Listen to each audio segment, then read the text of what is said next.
Today, well, you know what? It's me. It's me. I'm never ready, but here we go.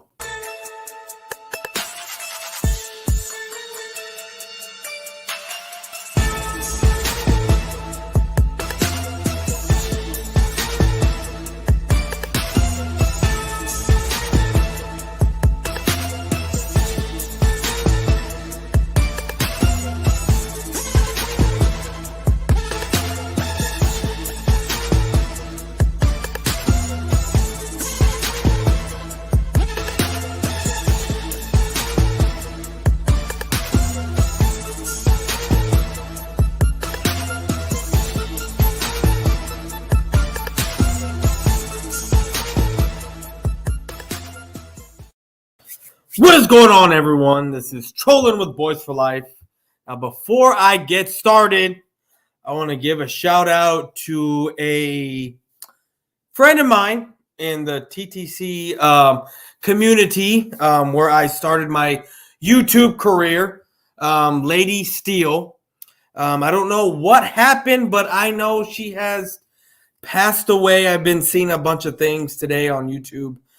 So I just want to give a shout out to her and my condolences to that family of Lady Steele. And I want to give a drink to her. But time goes on. I have a special guest with me today.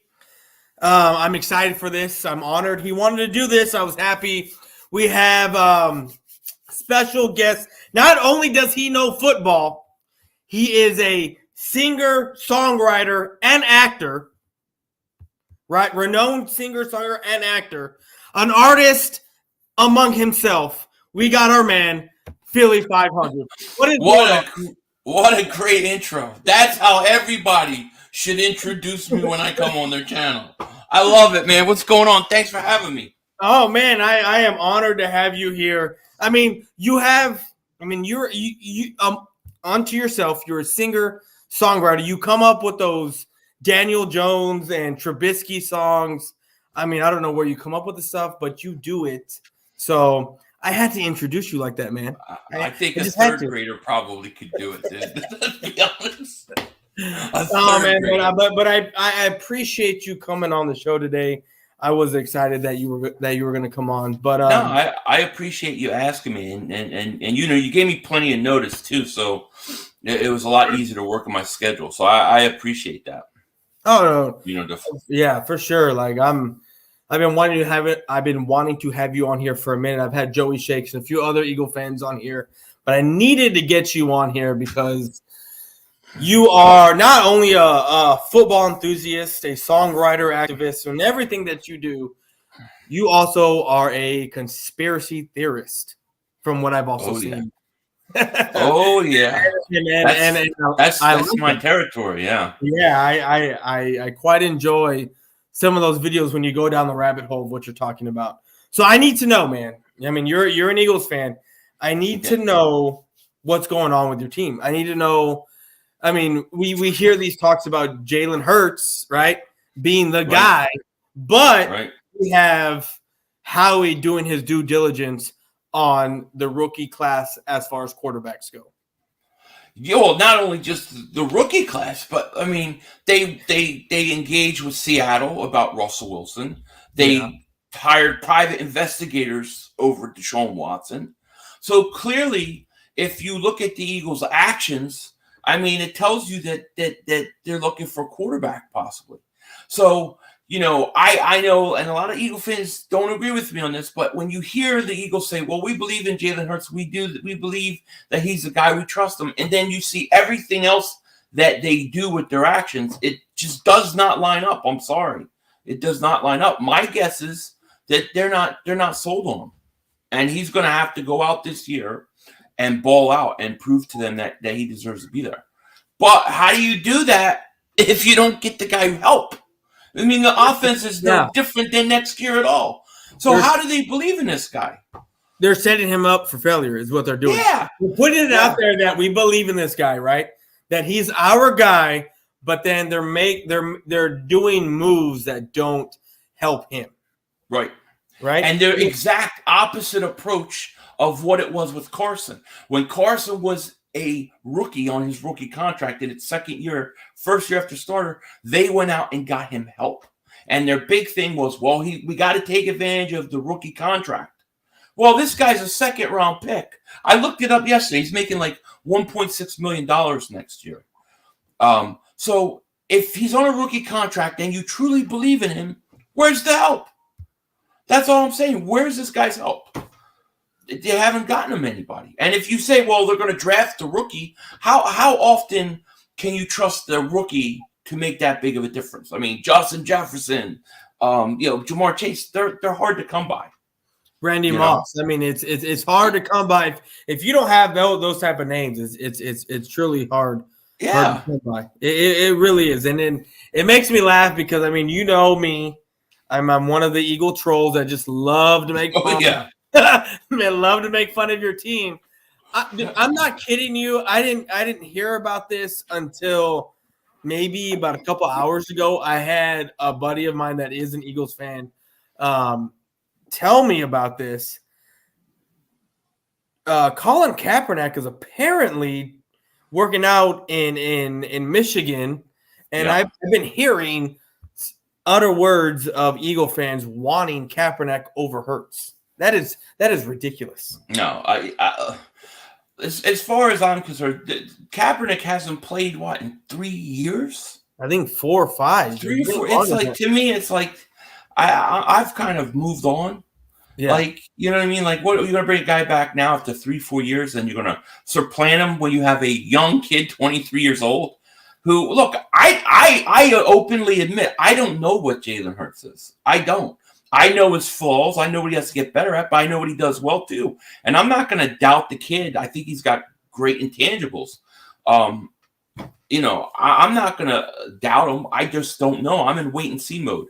And putting Kaepernick, who's, in his 30s, that's ridiculous. I can't believe the Eagles would do that, Yeah, I don't think the Eagles would do that. But you make good points about because I've been saying it for a while that I mean either whether it's trolling or not trolling, whatever the case may be, I've never really thought Hurts was your guy, and it kind of just seems that the Eagles are setting him up for failure, right? Like we talked about, like we were saying. They're saying he's the guy, and we believe in Jalen Hurts, but we basically want him to work with nothing. Right? Yeah. Right. That's right. So how do those things line up? When you see, especially Tyreek Hill was out there, all these guys are out there. You could have gotten somebody to help this guy. And look, it's early. Maybe they still will, but I think you need more than just a rookie receiver. I think you need somebody that has had success in the league that can come in and play right away. I say, I don't know what Jalen Hurts is, but let's give him the best opportunity to be successful. And if he's not, then you move on. I feel like this team is not giving him the help because they've already made their decision and they're just buying their time till next year to get a quarterback. That's what it feels like. So it seems like it's the same situation with the Cowboys, but not so much the quarterback it's more towards the coach. I mean, I've heard so many things about Sean Payton, and I don't buy into that. I've been hearing Mike McCarthy's only going to be here until maybe next year, and then we're gearing up for 2023. And it's like, why would you do that? Why would you have a lame duck coach being here trying to win you a Super Bowl or whatever you're trying to do, but then only to fire him to bring in someone else? It doesn't make sense. Same thing with Hurts. Why are you trying to, with the front office saying he's our guy, but then you make moves that doesn't help him? Well, who are the guys that you have signed for? It's all defensive mainly, and you have one wide receiver, right? One wide receiver that you signed. Zach Pascal, who means the fourth receiver. He'll replace Arcega-Whiteside. He's not going to change your offense. You know what I mean? He's not going to change your offense. He's a good depth piece, maybe better than J-Jaw, but that's it. So there's been no help offensively. On defense, I think they got slightly better with Hassan Reddick. I think he helps. But offensively, it's the same. It's the same exact offense. Yeah. Now with Hassan Reddick, when I was looking at his stats, I mean, the way your defense is it line up with his skill set? Well, what they want to do, and they really couldn't do it last year, but they really want to run like a hybrid. They kind of want to be like a 4-3-3-4 hybrid. So they basically want to be able to switch in and out of that style defense. And they really weren't set up for it last year. He's the kind of guy where they figure on rundowns, he can play that 4-3 Sam linebacker. But on passing downs, they can switch to a 3-4 and becomes an edge rusher. So it really depends how they use it. I think they're going to try to use him similar to you see Dallas using Parsons. I think they're going to try to make him fill that kind of role.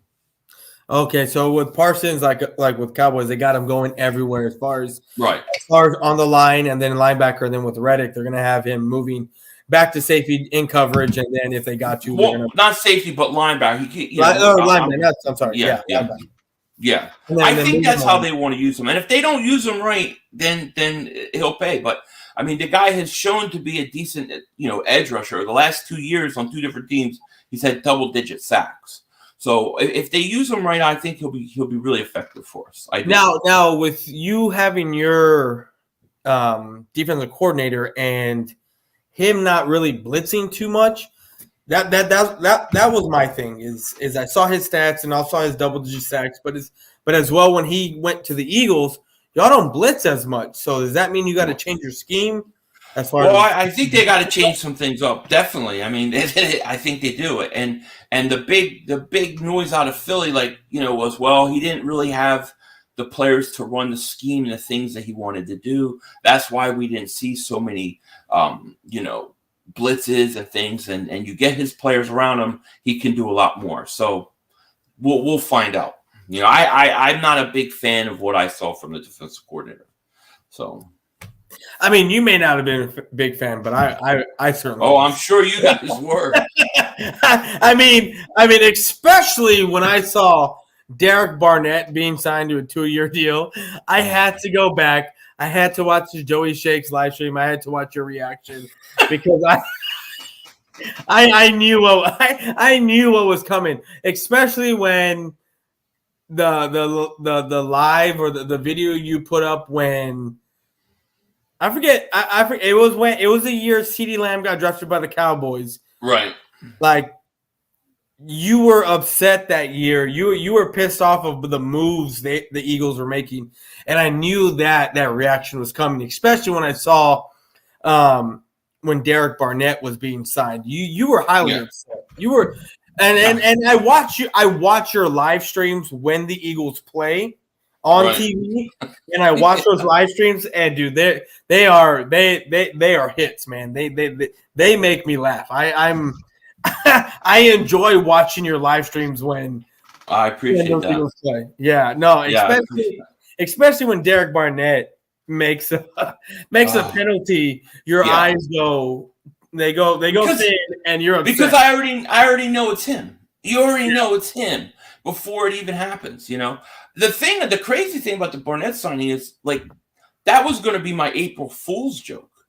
The Eagles signed Derek Barnett. I was the April Fool's. And then they go and they really sign the guy. Yeah. And totally ruined my whole day. I'm like, well, I forget April Fool's. The joke's on me. That's how I felt.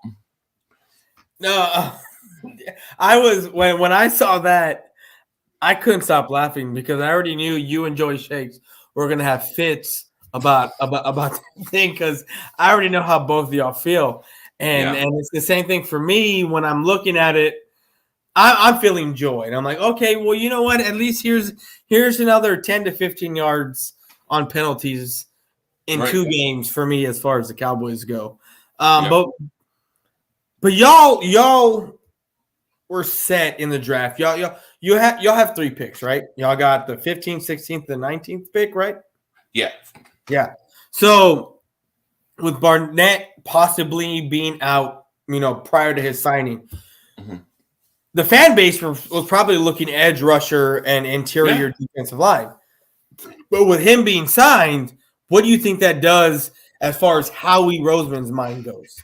I still think that they'll draft the edge rusher or the offensive tackle.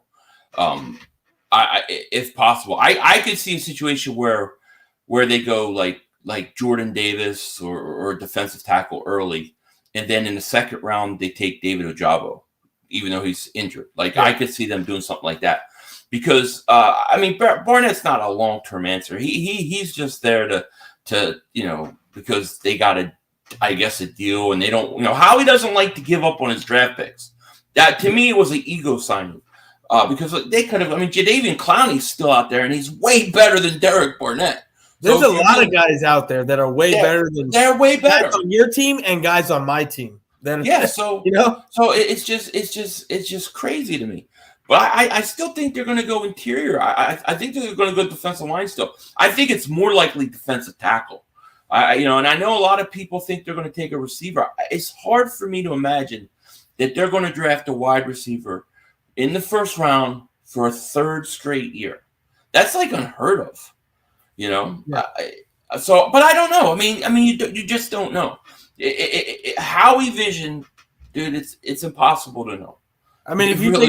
If you take a receiver in the first round for the third straight year, you're basically the Detroit Lions. That's what they did.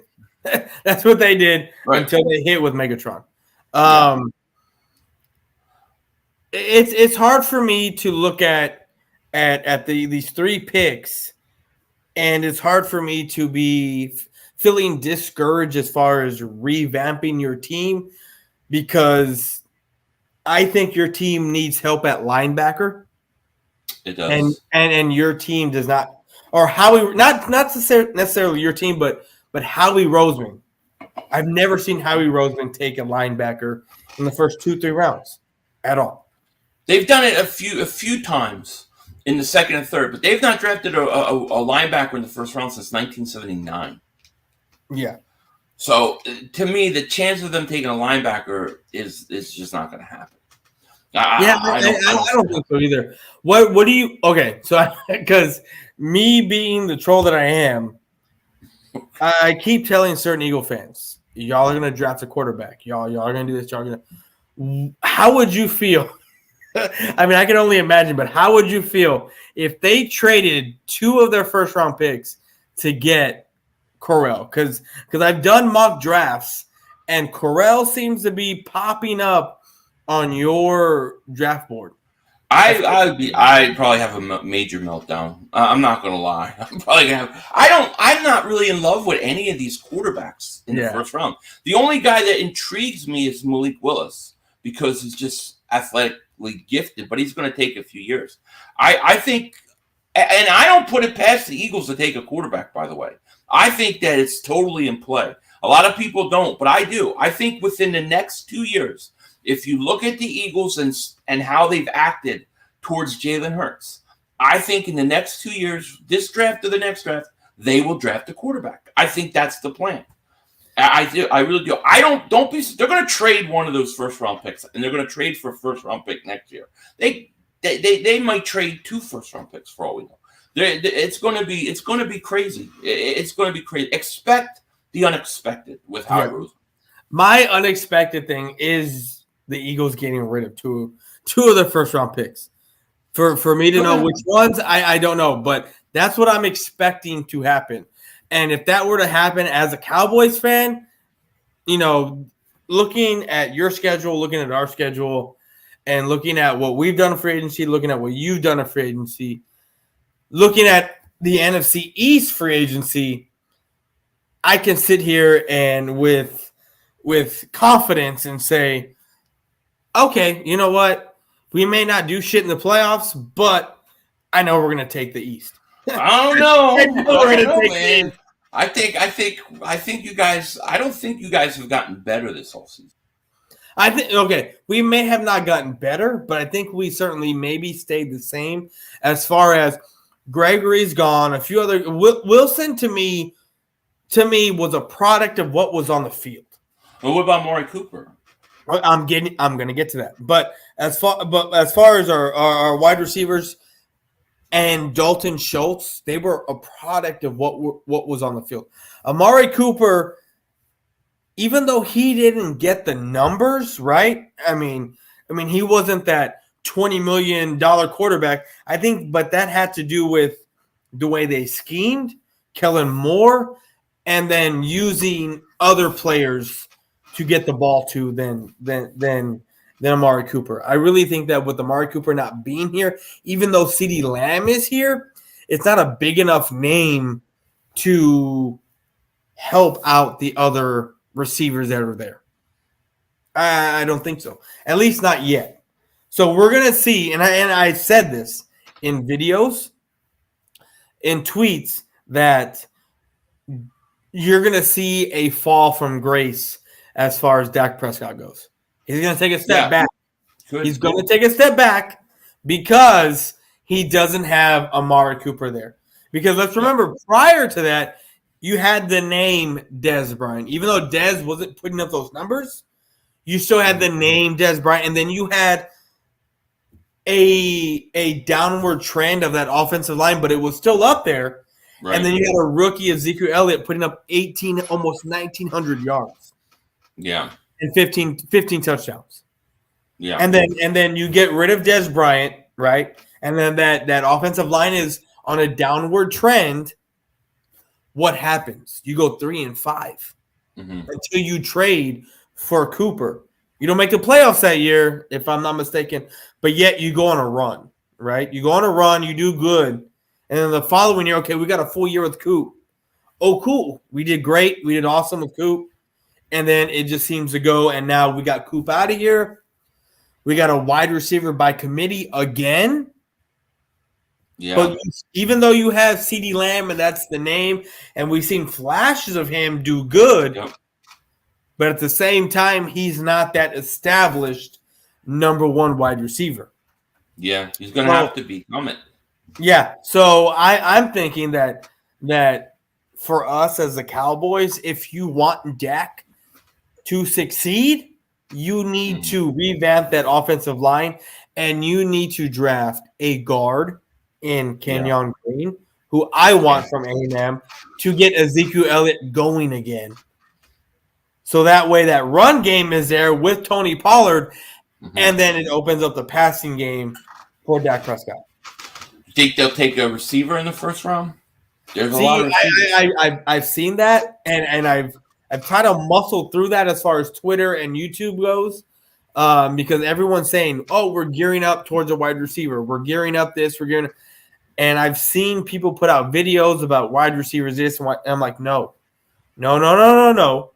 I've called the last 3 Cowboys draft picks. I said they're going to take a linebacker, right? The only one I do not want is Leighton Vander Esch. Right. They took him. The following year, I was saying there, which was a CeeDee Lamb pick. I said, if CeeDee Lamb type pick is there, you're taking him. You're taking him no matter what your needs are. Right. Okay. 4 months, or not 4 months, but when we played the Ravens back whenever it was in 2020, I was sitting there looking at the game, and I was like, our linebackers look like complete trash. Right. We look bad. The guy I want and I need is Parsons.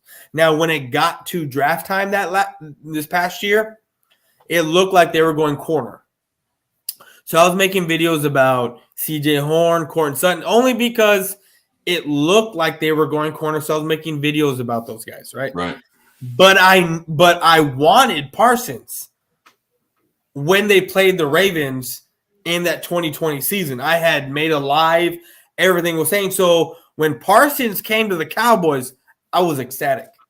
Yeah. So now we have this going on right now. We don't have Connor Williams is gone. We've signed other positions of people who have left, right? So Randy Gregory's gone. We signed Dante Fowler. Cedric Wilson's gone. We brought in Washington, right? We brought back LVE. We brought Jalen Kearse back. Connor Williams is gone, but we haven't signed an offensive lineman. Right. So who do you think they're going to go after in the draft on offensive linemen? Right. Yeah. And my guy, Yeah, my guy is Kenyon Green. I think he's like 6'3", 6'4", like over 250 pounds, offensive guard. And if you want to get this running game going again, you're going to draft a guard to get this run game going again to help your quarterback.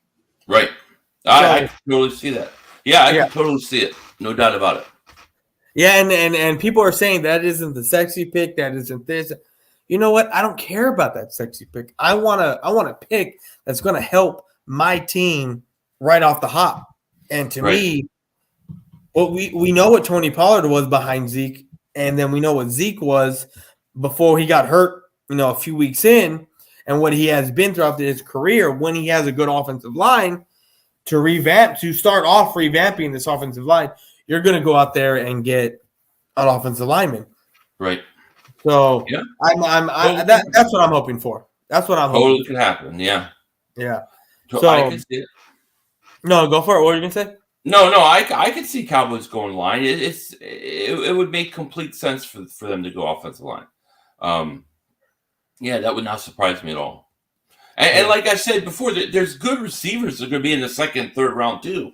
So that's the reason why I think the Eagles are going to wait. I mean, you don't have to take a receiver in the first round.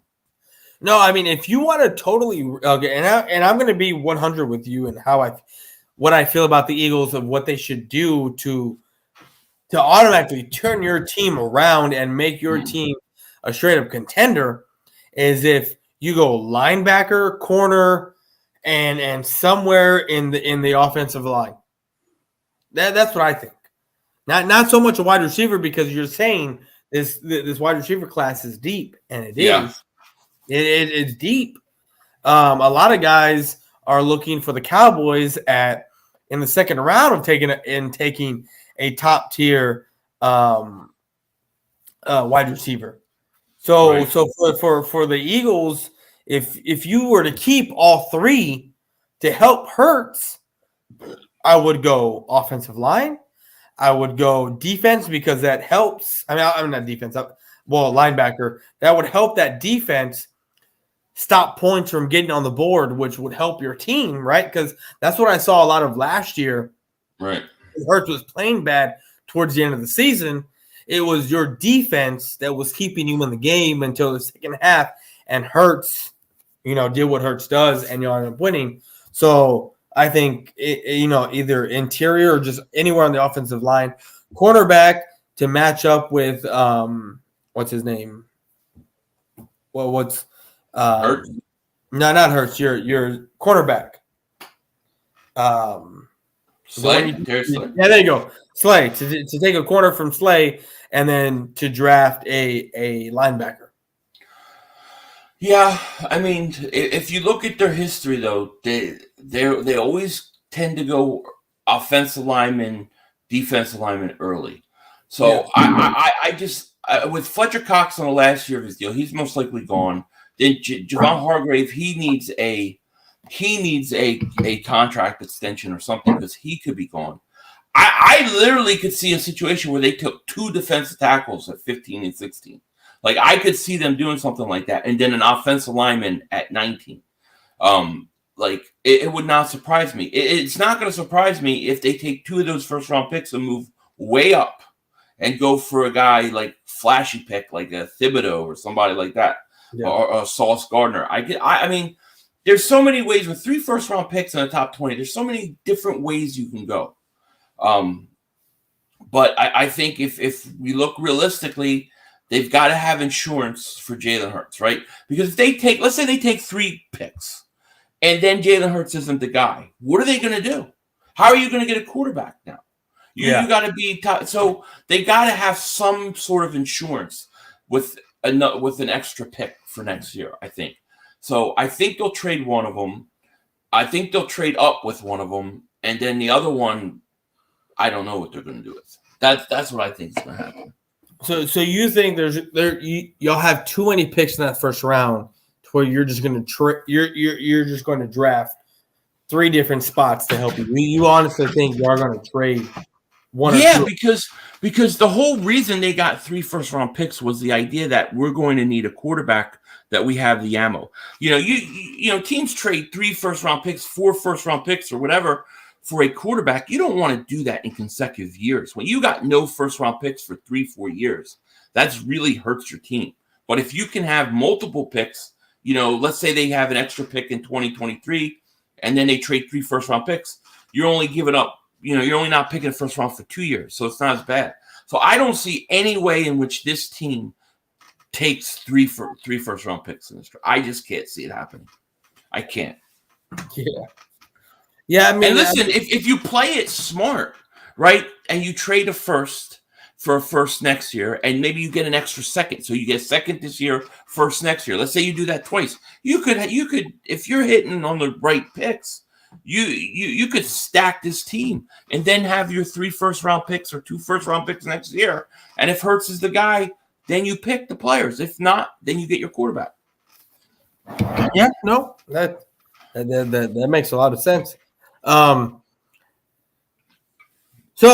we're talking about our drafts, right? And what we got. What do you think about the rest of? Okay, so I need to know. Jalen Hurts, Dak Prescott, they ran Carson Wentz out of the NFC East, right? No, you don't think so? No, I think Washington's dangerous, dude. You really think it? Wait, listen. Carson threw 27 touchdowns last year, 7 interceptions, right? No, that's true. He choked, but he's capable of being decent and not turning over the ball a lot. Washington has a good team. They got a good defense. They're getting a lot of guys back. They got Webb. They got McLaurin. I don't think Carson's ever played with a player like McLaurin. I think he's the best wide receiver he's ever going to play with. So I think they're dangerous. Now, Carson will be Carson. I think we all know that. And he'll screw some stuff up, But if I had to be honest with you, and we were let's say we were ranking the quarterbacks in the division, I would say Dak 1, Carson 2, Hurts 3, and Daniel Jones as far as 4 as you can go. Because he's trash. Yeah, no. Thanks. So Colin Cowherd put on there the hierarchy of the quarterbacks. So you would only swap Wentz and Dak because everything else was Wentz 1, Dak 2, Hurts 3, and then Daniel Jones. I don't see how you can say Carson was better than Dak. Dak threw 37 touchdowns last year. Yeah, I mean, he had a great year. They both choked in big moments, but Yeah.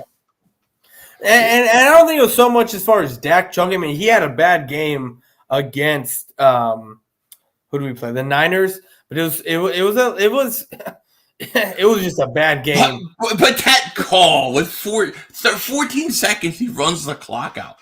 Now the next week you had the Bills and the Chiefs, and with 13 seconds, the Chiefs went 40-something yards. But the Chiefs had timeouts. We did it. But why did they run that? I don't know. Like I said, that's a Kellen Moore issue. That was the greatest ever. Dude. I mean, like as much as you love Derek Barnett and trolling, I love that because I was talking about Cowboys are going to choke. They're going to choke. They're going to choke. Boom, they choke. To be honest with you, look, I have not disclosed this to anyone, and I'm disclosing this to you and the people that are here and whatever, because it's going to be on the internet forever. But come the middle of the third quarter, I already had been drinking. I was already gone, and I saw this, and I saw what was going on. I said, "F this shit." And I turned it off, and I went upstairs, and I went to bed. I went to sleep, and I woke up, and everyone was freaking out, and I was like, "Well, what happened?" And I saw the replays, and I was like, "Are you shitting me?" We 14 seconds, and we ran a quarterback's a draw, and then people were upset because we started to make this comeback, and then I was actually watching the rest of the third quarter on a replay, and I was like, "Are you kidding me? Are you kidding me?" We had multiple chances. We did multiple stops on defense. We had multiple chances on offense to do what we had to do to come away with this win, right? And Dak just shit the bed. Yeah.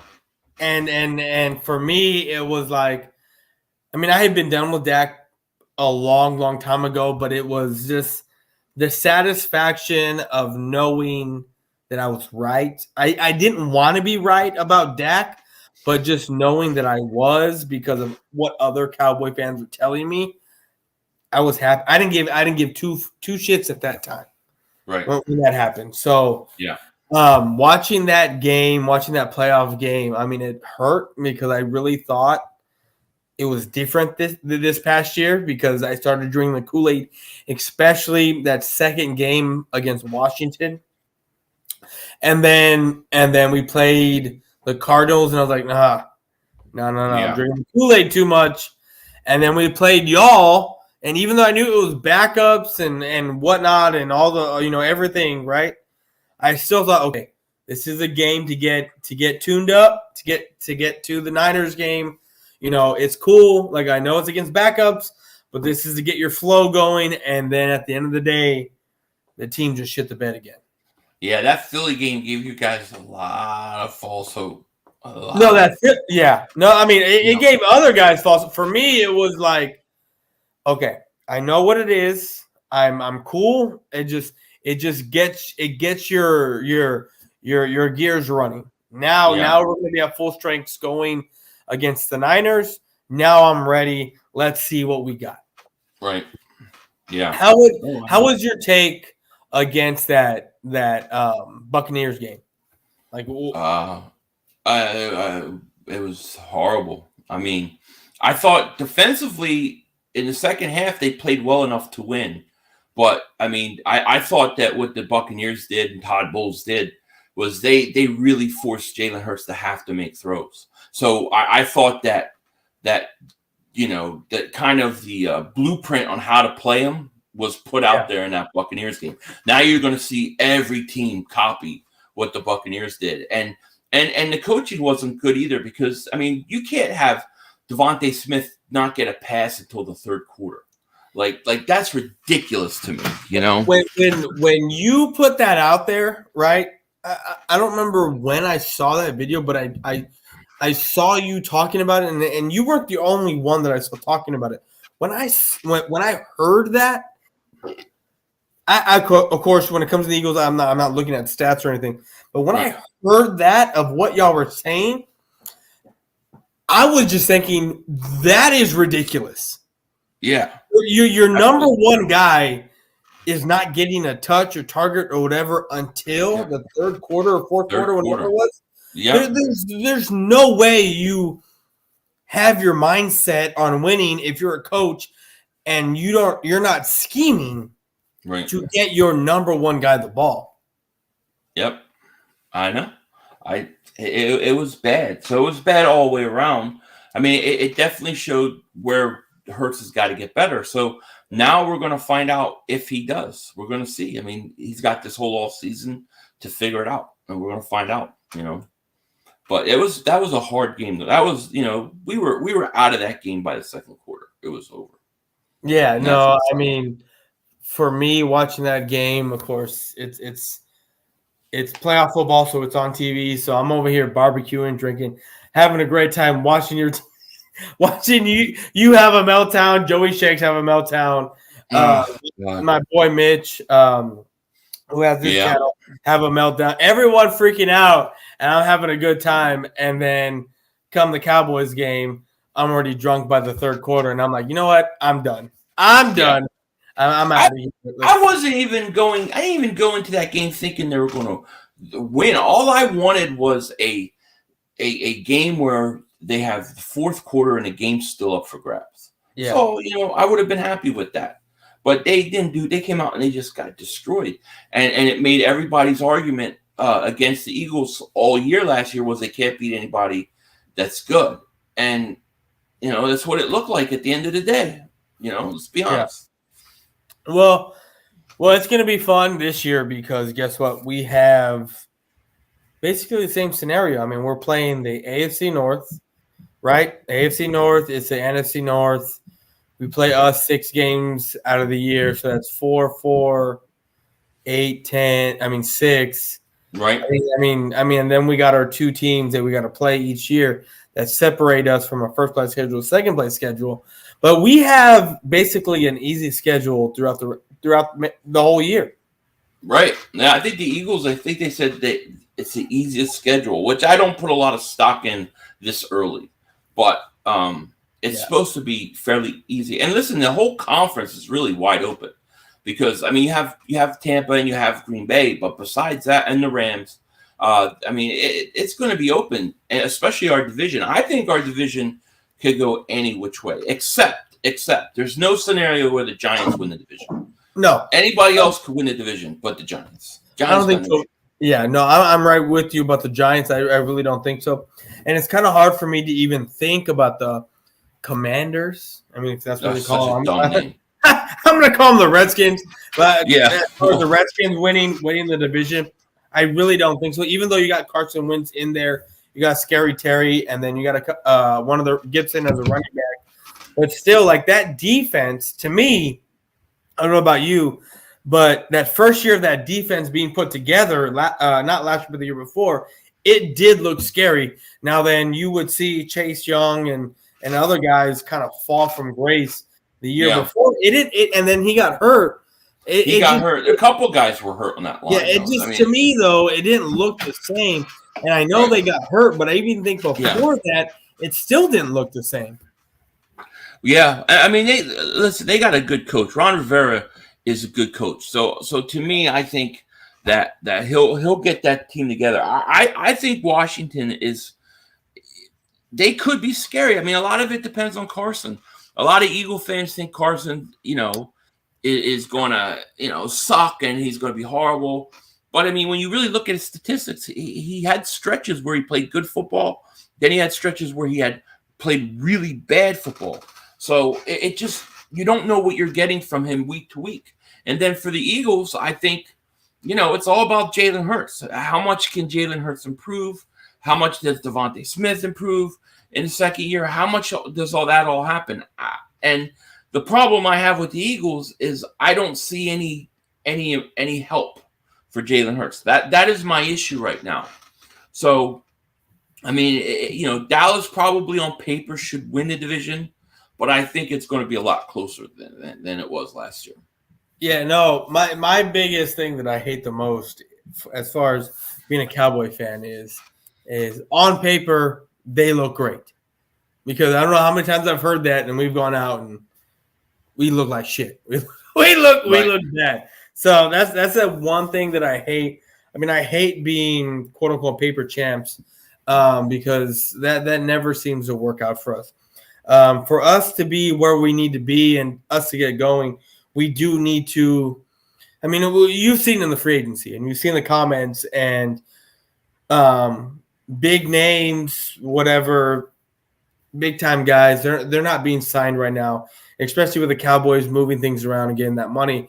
We are looking to build through the draft, which I love. I mean, me being from where I'm from in Texas, and as far as another sport goes, as far basketball, we build our team through the draft, which is why we were able to get and we were able to develop those guys building through the draft as far as so that's why we have 5 NBA championships, not only because of Tim Duncan, but we were able to develop our guys, and that's what I'm hoping that's what happens with the Cowboys is that we don't go out and spend this crazy amount of money, even though we have it in the bank, that we're able to draft and develop our guys to get us to where we need to be, because that's ultimately what it's about, right? Because you win your Super Bowls on basically rookie deals. I mean, unless you are the Rams and you just said F the cap and everything else, we're all in. And I honestly think if you're at that point within your team, then forget the cap, forget everything else. We're trading away and mortgaging our future for the now. Right. And I think that's what is happening a lot with a lot of these teams. They're willing to win now to get the glory now and not stock up for the future. Yeah. Well, you got to do both, especially with you. I mean, you guys are going to have what I think you got Dak a decent price this year against the cap, but it's going to skyrocket. So at some point you're going to have to let more guys go, or you're going to have to draft really good in order to make up for some of that. There's no question about it. See, and I've been hearing like, we're seeing a lot of these other quarterbacks go for much more than what Dak got, and I understand that it's not an elite contract. From what I'm hearing, that Dak is now an average paid quarterback, but he's still in the top 5 right, as far as being paid. At some point, this cap is going to shoot up. Yeah. Well, but that's the other thing, though. Like, I get this because I talk about going out and getting a wide receiver to help Hurts, and people are like, well, you're going to have to pay him. You're going to have to pay him. And I'm like, well, yeah, but in 2 years, you're going to say that's a bargain what all the new guys are making. And somebody's always going to come every year and make more than the other guy. So you either pay now or you're going to pay later. It doesn't really matter. So Dak got a huge contract. Even Patrick Mahomes got a huge contract. He's not even the highest paid guy anymore. And that's what happens. So, I mean, when people talk about that all the time, but that's just the name of the game in football. That's the way it goes. Well, that's the way it goes as of recent. Before it was, I mean, you grew up in that era, just the way I did. I mean, we're not much in age difference. It was, you better do something for me before I pay you. Now it's more, I'm going to pay you, and you haven't done much of anything for me. Right. Yeah. The idea is that you want to pay guys when their best years are still ahead of them, and not pay them for what they've done. You want to pay them for what they're going to do. That's the whole name of the game. When and we've gotten in trouble with this because we have had bad drafts. And when you have bad drafts, the GM goes out and tries to hide that draft pick that he messed up on, and he overspends in free agency. That happens all the time. And it'll come back to haunt you. So that's why you have to draft well. Yeah. Which is why I like what the Cowboys are doing, where they don't spend in free agency too much, because the Cowboys have, over the past 10 years, they've hit on their first round draft picks. Right. They've hit, and then after that, we're hitting here and there as far as the second, third round goes, to get our guys the role players that we need to where we need to be.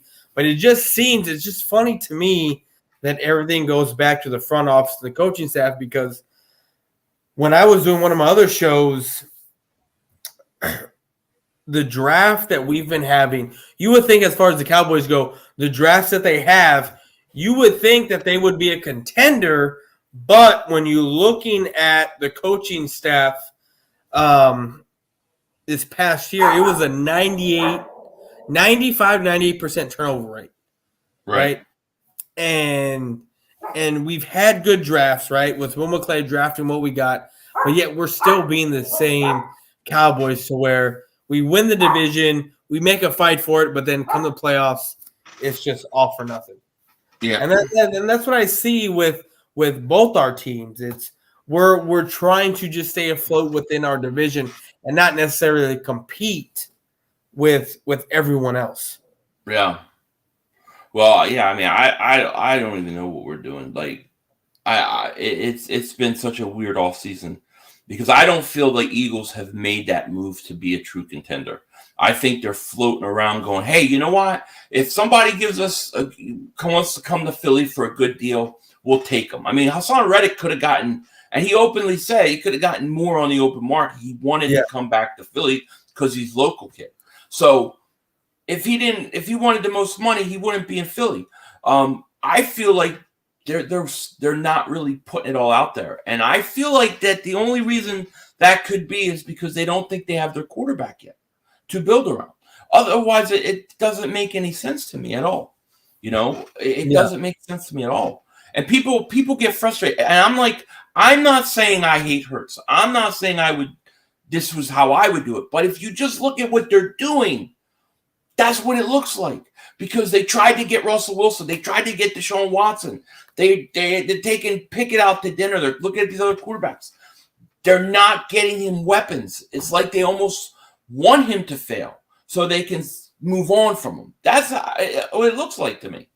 So, and I 100% agree with you. They're saying one thing about Hurts is our guy, but yet setting him up for failure and hoping he fails, so that way they can go out and get, I mean, of course, unless somehow this year they go out and get their quarterback, which to me, if they did get their quarterback this year, of course, it's saying Hurts is not our guy. At this point, Hurts is not our guy. We just went out and got a quarterback. But at the same time, we're not setting him up with nothing. We're saying Hurts is our guy. We're setting him up for failure, and then we're looking to the future to draft. We're going to trade away this pick and that pick to get future first rounds to where we're set up to where we can trade up in certain rounds because we know Jalen Hurts can get us something, right? Get us somewhere to be at least relevant, right? But we have enough draft picks where we can move up to replace him if we need to. That's what it seems like to me because I don't understand. And some people say, well, they don't have a lot of money. If they want to sign somebody, you can manipulate the cap. But if you really want to see if he's the guy, you want to give him every possible opportunity to succeed. You want to put players around him to help him succeed.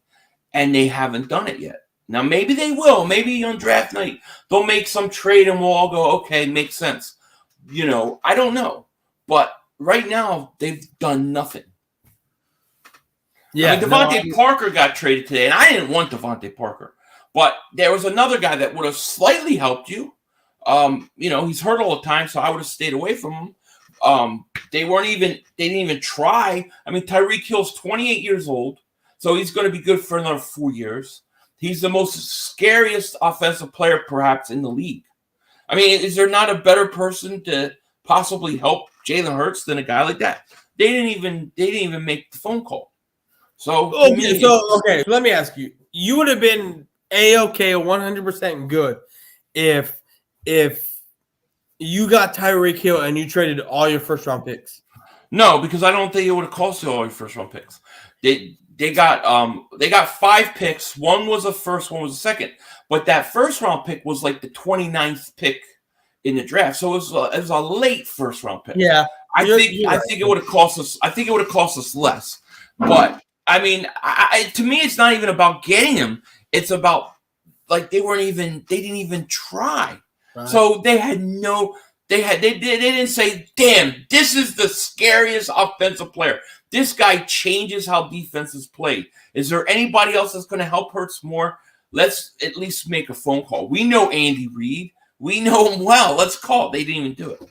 Now, do you think that is because when we've seen videos, we've seen film, we've seen all that? Do you think that's because the Eagles front office doesn't believe in Sirianni to where it could scheme around Tyreek being able to be in the realm or in the area of getting him the ball? Because we've seen, just like Dak, we've seen Dak hold on to the ball way too long than what he should. Do you think that that's what it has to do with Jalen Hurts, to where it's like we can trade for him, but yet Jalen Hurts still can't get him the ball? So this would be all for nothing. Well, that would go with then they don't believe in Jalen Hurts. Like they don't believe in him, obviously. Because to me, if you told me a quarterback is going to hold the ball too long, a guy like Hurts who can buy time with his legs and move, how long can a defensive back or secondary cover Tyreek Hill for? He's going to break open. Yeah. So to me, it just shows me, it tells me that they have no interest in putting weapons around Hurts this year. They're not really serious about it. And then I say, well, why? Next year, he's up for contract extension. You're going to pay him $30 million a year next year or something ridiculous. You're going to give him a big contract, and you don't know if he's the guy. So it's just not adding up. It doesn't add up, dude. So next year, Jalen Hurts is up for renegotiating on his contract? Yeah, he's got 1 year after this year, but he can get an extension. That's when most teams like to extend their quarterbacks. You don't want to let your quarterback get close to free agency. You don't want to franchise him and make him a top 3 player. So you're going to have to decide at the end of this year, do you sign him or don't you? And if you really want to evaluate him, wouldn't you get and make the offense better for him? I mean, it just doesn't make any sense unless you don't really believe in him. That's the only conclusion I can come up with. I'm a conspiracy theorist, but I can be logical about things too, you know? No. Yeah, you being a conspiracy theorist, that means that's why I love a lot of your videos, man. Shit, I forgot what I was gonna say. With Jalen Hurts, okay, so I want to know if Jalen Hurts does not perform, but for some reason y'all don't have that quarterback in this round or next year. Are you looking to re-sign Jalen? How would you feel about that if they went out and got Hurts another deal until somehow they were making moves to get that quarterback? I don't know. I mean, it's dangerous. That you know that I call that NFL purgatory. You know, when you basically have no quarterback and maybe your team is maybe good enough where you're not losing enough to pick one or two, but you're not winning Super Bowls or getting the playoffs. You're just stuck in the middle.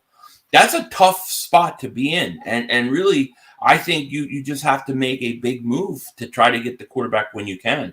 And you kind of have to wait it out. So it's a dangerous time. We've seen teams, I mean, you know, like look at Buffalo. Buffalo took them 20-something years to go from Jim Kelly and go to Super Bowl every year to getting a quarterback that can actually perhaps win it for him. You could get stuck in that. Look at the Cowboys. Look at the Cowboys. Yeah. Look at the Cowboys. We have not done anything since Troy Aikman, since 95. Right. You've had a plethora of quarterbacks: Quincy Carter, Chad Hutchins, Tony Romo, Dak Prescott, Drew Bledsoe, Ryan fucking Leaf. You've had a plethora of quarterbacks, right, that have just done you enough to get you, quote unquote, relevant or in talking points to where your team is still getting the notoriety that you think it deserves based off what you've done in the past. Yep. But now you've done nothing, right? And now you're just doing enough to keep you in those talking points, and you're not making that big move. Yeah, I mean, it's a dangerous time. The Eagles have to be very careful right now. They have to. I mean, best case scenario would be Jalen Hurts comes out this year and he proves that he's the guy. That's the best case, easiest scenario, okay? Yeah. But if he's not the guy, you have to figure out the guy quick, and you have to get him.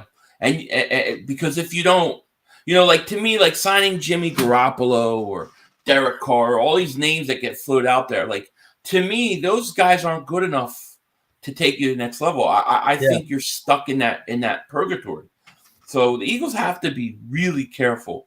I don't think they're in that situation yet, but with his contract extension coming up, they could be soon. So you know that makes me think that they are. That's why I think they're not more active. Because I think that the Eagles are thinking we don't have the guy yet. We're not ready to build around. That's what I honestly think. So that's not what I think. That's what they think, you know, because every time I say that, people go, "Oh, why do you think that?" I don't think that. That's what they think, you know. So what you're saying is that we're not going to make our big move on the quarterback yet because we don't feel like we have him yet.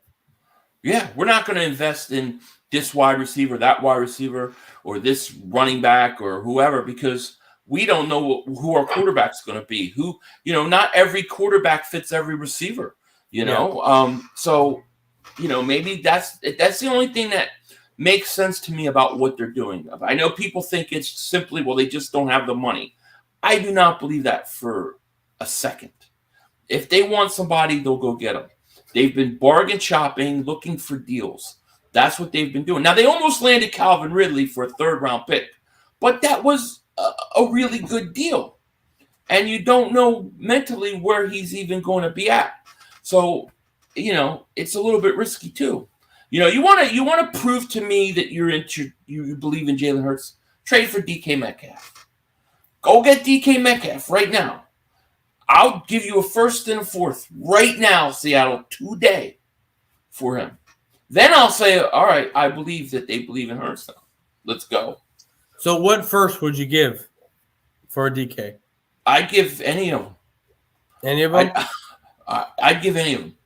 Dude, that's my boy. That's the guy. That's the girl that got away. It's crazy to me because I remember watching what was it? Endgame. It was Endgame. I remember watching Endgame, and the first draft that I saw was by the Eagles. Well, I mean, I was keeping up with it, but I was Endgame, and then my phone goes off, and I was like, "Oh shit, they got Dillard."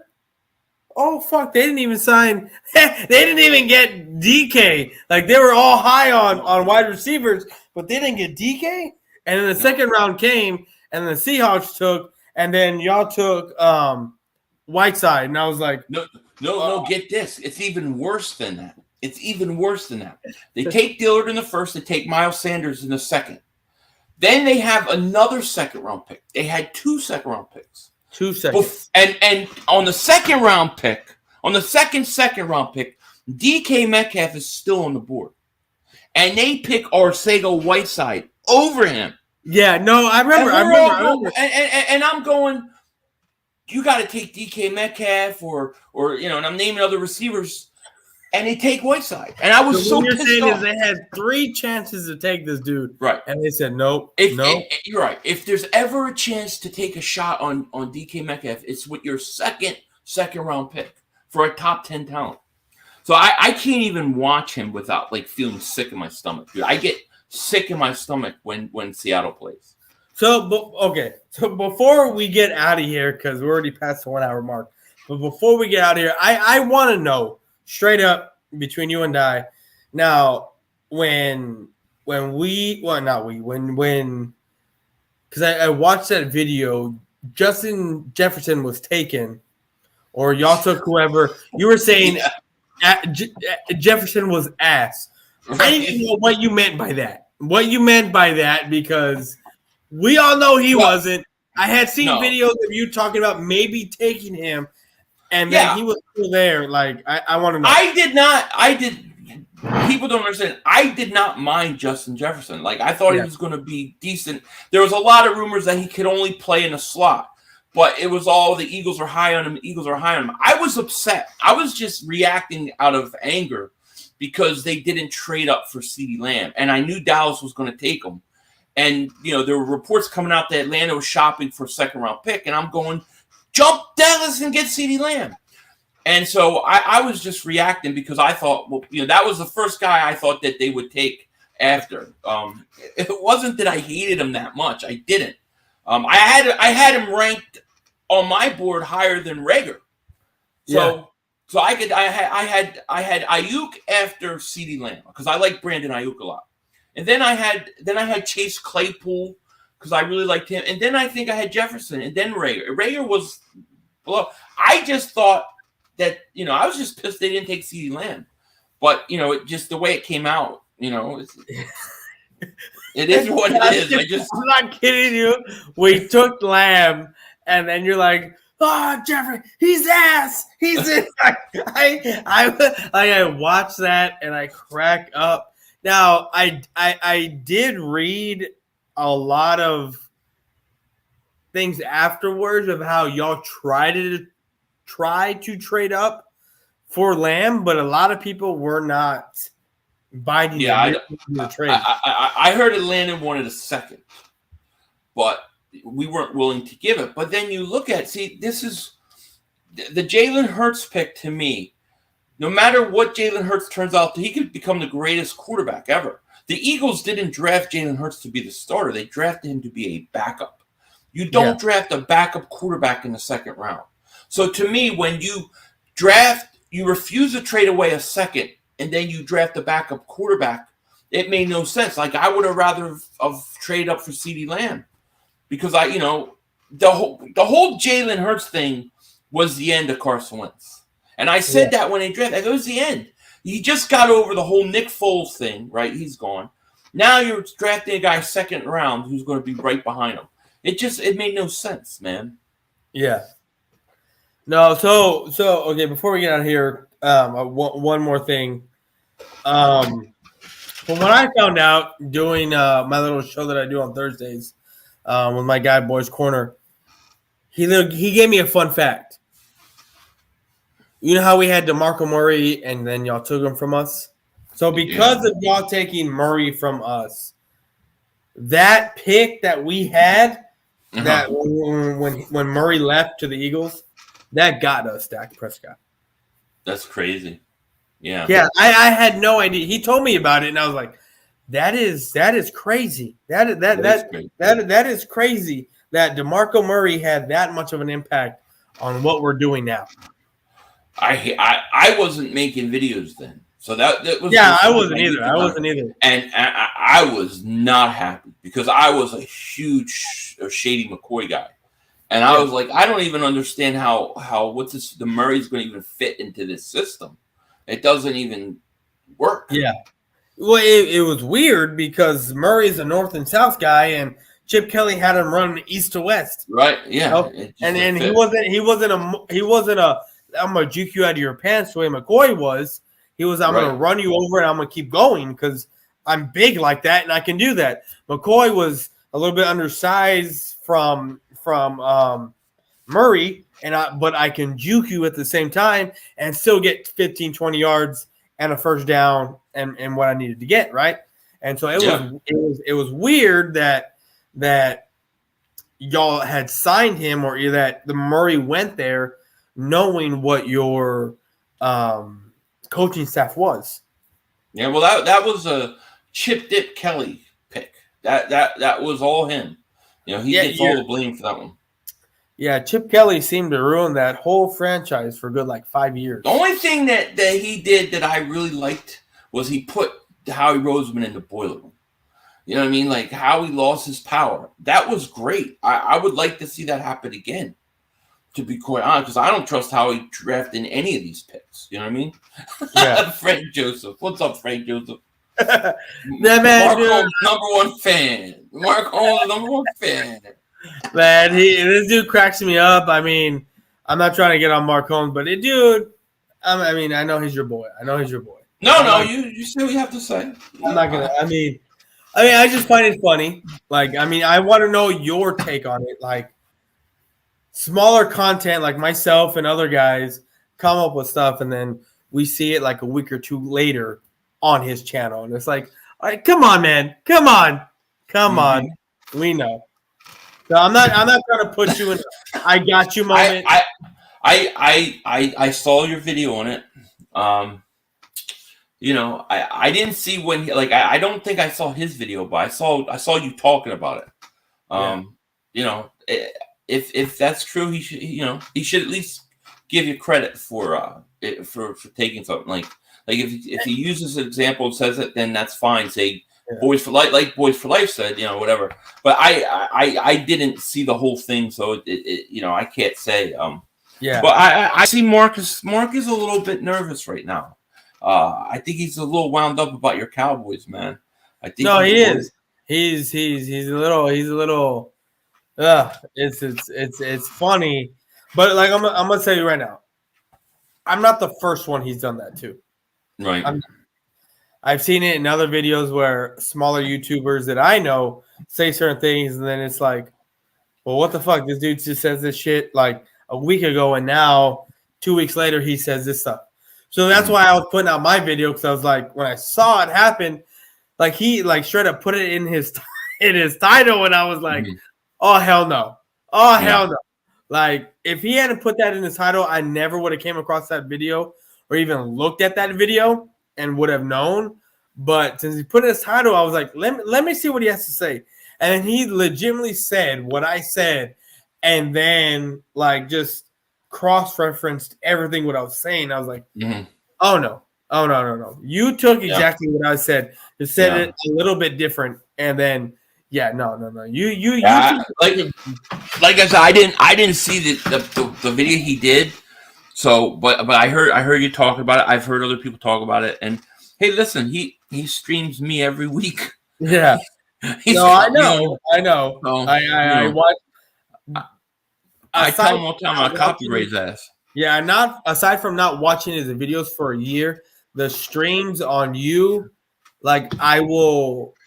It's basically when you are doing your lives on the Eagles. So, like, I would flip back between both of y'all, kind of. But now that I have this app to where I can actually go and watch the Eagles when they're not on TV, like I can watch them on YouTube, like this app. So, like on my laptop, I have my laptop open, and it'll be you on my laptop, and then I'm actually watching the Eagles play the game, and I'm like, and then that's where I have my little fun with Right. Yeah. Yeah. I mean, that's cowboy content creators battling. I stay out of it. Yeah, no, I got, yeah, I know. No. I just find it funny because I know he's always up your ass. Excuse my language, but he's always up your ass about shit, and I'm just like, leave this guy alone. Let him do what he's got to do.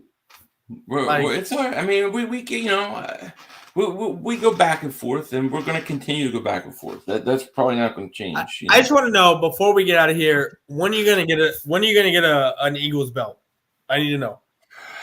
Yeah, I was thinking about that. I need to get a belt. I need to get a belt because I need to steal your belt, Michael Anthony's belt, and I need Pizzle's belt. I need like a unified champion of the world. Yeah, I'm gonna have to put one together. I think that's something I'm going to do before the season. I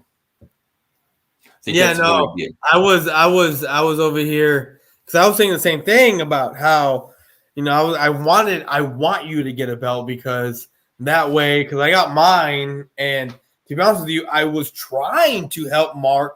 That's why I think he knows who I am, not only because we did our, like, what was it? That week of the playoffs, it was you, me, Mark, a few other Eagles content creators, and a few Cowboys content creators. That week of the playoffs, that we did a whole live stream of what was going to happen that day. Before that, I had done a video about how Pizzle taking Anthony Fitness's belt, and I did a video on that. I tagged Mark, I tagged Pizzle, whatnot. So, that's why I know he knows who I am. But I was trying to get Anthony Fitness's belt back because Pizzle was trying to figure out how to do it to get the belt back over there or to keep the belt. And I wanted to put my belt up. I was like, look, Mark, Anthony, I'm coming to you with my shit. I'm willing to put up my belt to help Anthony get his shit back. You know what I mean? Yeah. So, well, Michael got it back. Now he's got the belt, so he's sitting pretty. I want that thing back. I want that back, and I want that Joe Boo's head chopped off. That's like my. Oh, I want that Joe Boo's head chopped off too. Yeah. Hey, I want to go. Is that real Mark Holmes? I don't think so. No. Yeah. That's not the real Mark Holmes. That is a great thumbnail, though. If I was the real Mark Holmes, that would be my thumbnail. That's how you answer, Mark Holmes. That's how you reply. Yeah. But 500, thank you, bro, for coming on here. I appreciate it. No problem. It was fun. I want to have you on here again. Yeah, man, definitely. Y'all are my top Eagle fans that I have had on here. I'm honored to have on here, bro. Like, I love your content. I love both your content, man. I appreciate it, and I'm thankful that I finally got you to do a troll video on me this year. That was fantastic. Well, let's wait till next year to where I can do a better one. I can do a little bit of a better one next year. My fat ass flipping out, and it was funny shit, dude. Dude, it was funny because I had people coming at me like, "Don't make fun of his weight." I was like, "You need to calm down, motherfucker. Y'all need to calm down. He wanted this. I'm doing this." I asked for it. I was like, "What about me?" What about me here? You got to be able to laugh at yourself and can't take this shit seriously. And just, the the reason why I didn't do it the first time when we played y'all is because I really didn't think you watched my stuff. But then when it was coming from Joey and a few other people talking about, hey, Philly wants you to do one on him, I was like, oh shit, he watches my stuff. Okay, I got you. I got you. Yeah. But yeah, I love it, dude. But come next year, like when it's actual, like, all right, it's hate week. Like, I don't got nothing to prepare. I'm gonna do it because a lot of my stuff is off the dome of where I come with. I had a bunch of weeks to talk about yours, and that's where I kind of mess up. But now that I have like material that I can use and yada yada coming into next year, it's gonna be a lot more authentic than what it was where it took me 8-9 weeks to actually think about stuff.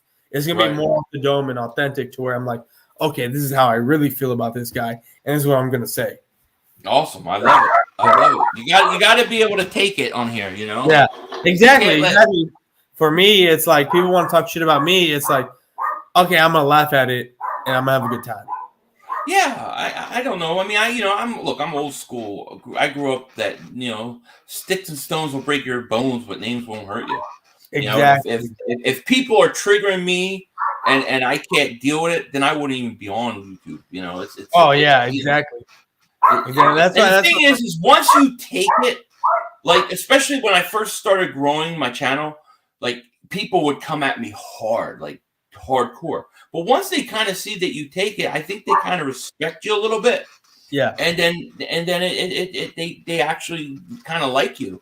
And I'm kind of like that too. If I see somebody get all butthurt about it, I'm like, but somebody that can take it and give it back, I can respect that, you know? Yeah, no, for me, it's like I will take it and I will run with it. Like I have people on the Mark Holmes video talking shit to me, and it's like I'm being sarcastic back to them. I'm like, what are you talking about, bro? I didn't say what you're saying. Like for me, it's I'm very good at manipulating and getting things in my favor and saying things a certain way to where if someone comes back at me, I can be like, I never said that. What are you talking about? I never got and then they try to dig themselves into a hole, and I'm like, again, I never said any of what you're saying. I said this because of this, this, and this, and this. And I'm always making myself out to be the one that looks like I'm winning. You know what I mean? Even though I'm not, but I'm making myself look out to be that way. Yeah. Law Nation. I love Law Nation. I don't know even if this is the real Law Nation. I think so. I worked with Law Nation before. I don't think that. But that's his that's his thing right there. I don't think so. I don't. Yeah. Oh, you're saying you don't think? Yeah, I don't think so either. That's funny, man. That's funny. But anyways, Philly500, I appreciate you for coming on here, man. I'm about to head out. I got some two big ass 2-pound ribeye boneless steaks. I got to go cook right now. You guys in Texas, you get all those nice steaks over there, man. I know. I went to the steakhouse and I was like, "Can I get 2 bone ribeye steaks? Oh, which one do you want? Can I get those 2 in the middle? I want those 2 in the middle." Fucking came out. Question with steak is, how do you cook it? Well, since my girl's pregnant, I gotta cook hers well done. Well done. I have to. So for me though, I gotta cook mine medium, a little bit of medium, I'm a medium rare kind of guy. Yeah, I like it. Yeah. I used to be well done because growing up, like for me, my parents would go to work, and before school, I'd go to my grandma's house, and she was my daycare, right? So I'd go to my grandma's, and then school happened, and then I would be in school. But then coming home, because of all those years of eating the way my grandma cooked the food, a lot of my food was cooked well done, crispy, burnt, well done, and that's why I loved my food, even up until about 5 to 10 years ago. But then I started, okay, let me cook my steak differently about how I like it. So I would try different things, and I was like, oh, I like my shit juicy. I don't like my shit fucking, I don't like my shit fucking well done and tough to chew. Right. I can do it, but that's not how I want it. So I would cook my stuff a little bit medium well, medium rare, whatever, and that's how I eat my stuff. Yeah, my wife is a well done person. I'm like, I don't get it, dude. I'm like, I have to have a Joey wants he literally wants me to fly up there that he would pay for if I go up there and then I cook my brisket that I have. Oh yeah, I sent him pictures of it. He wants me to go up there and during an Eagles game cook brisket as for the tailgate. You should do that. That would be awesome. Yeah, that's what he wants me to. And I told him, like, look, bro, if you get me the stuff, I will fly my brisket up there. You know, whatever, and you know, I stay with you, whatever the case may be. We'll go to a game, we'll tailgate, and I will cook my brisket. But if you want to cook brisket for how heavy the brisket is, I need an hour per pound. So if we're doing a 12-pound brisket, I need 12 hours. That's great. That's awesome. If it's a 5-pound brisket, I need 5 hours. What do you cook it on?